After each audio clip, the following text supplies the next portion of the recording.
ನನ್ನಲ್ಲಿ ಯಾವಾಗಲೂ ಶಿಸ್ತಿನ ಪ್ರಜ್ಞೆ ಇತ್ತು. ಮೈದಾನದ ಹೊರಗಿನ ವಿಷಯಗಳು ಮತ್ತು ಮೈದಾನದ ಕಾರ್ಯಯೋಜನೆಗಳ ನಡುವೆ ನನ್ನ ಸಮಯವನ್ನು ಸರಿಯಾಗಿ ವಿಭಜಿಸಲು ಸಾಧ್ಯವಾಗದ ಸಮಯವಿತ್ತು.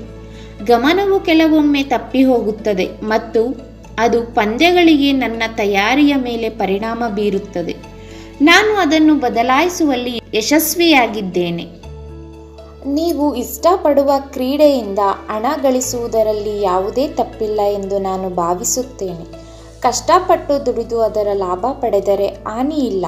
ನೀವು ಕಷ್ಟಪಟ್ಟು ಕೆಲಸ ಮಾಡುತ್ತಿಲ್ಲ ಮತ್ತು ಪ್ರಯೋಜನಗಳನ್ನು ಮಾತ್ರ ನೋಡುತ್ತಿದ್ದೀರಿ ಎಂದು ನೀವು ಭಾವಿಸುವ ದಿನ ಅಲ್ಲಿಯೇ ಸಮಸ್ಯೆ. ನನ್ನ ಜೀವನದಲ್ಲಿ ಕ್ರಿಕೆಟ್ ಮಾತ್ರ ಇದೆ ಎಂದು ಹೇಳುವುದು ನನ್ನ ವೈಯಕ್ತಿಕ ನಿರ್ಧಾರ. ನಾನು ಕ್ರಿಕೆಟ್ ಬಿಟ್ಟು ಬೇರೆ ಏನೂ ಮಾಡಬೇಕಾಗಿಲ್ಲ. ಚಿಕ್ಕ ವಯಸ್ಸಿನಲ್ಲಿ ನಾನು ಅಂದುಕೊಂಡಿದ್ದನ್ನು ಸಾಧಿಸಬೇಕಾದರೆ ನಾನು ಅದನ್ನು ವ್ಯರ್ಥ ಮಾಡಲು ಬಿಡದೆ ಕಠಿಣ ಪರಿಶ್ರಮ ಪಡಬೇಕು.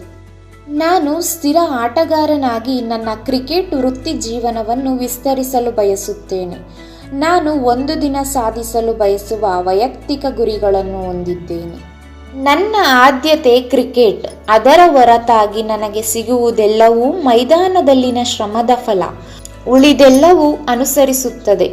ನನ್ನ ಆದ್ಯತೆಗಳ ಬಗ್ಗೆ ನನಗೆ ಸಾಕಷ್ಟು ಅರಿವಿದೆ ಮತ್ತು ಕ್ರಿಕೆಟ್ನಂತೆ ನನಗೆ ಮುಖ್ಯವಲ್ಲದ ವಿಷಯಗಳ ಮೇಲೆ ನಾನು ನಿಜವಾಗಿಯೂ ಗಮನ ಹರಿಸುವುದಿಲ್ಲ.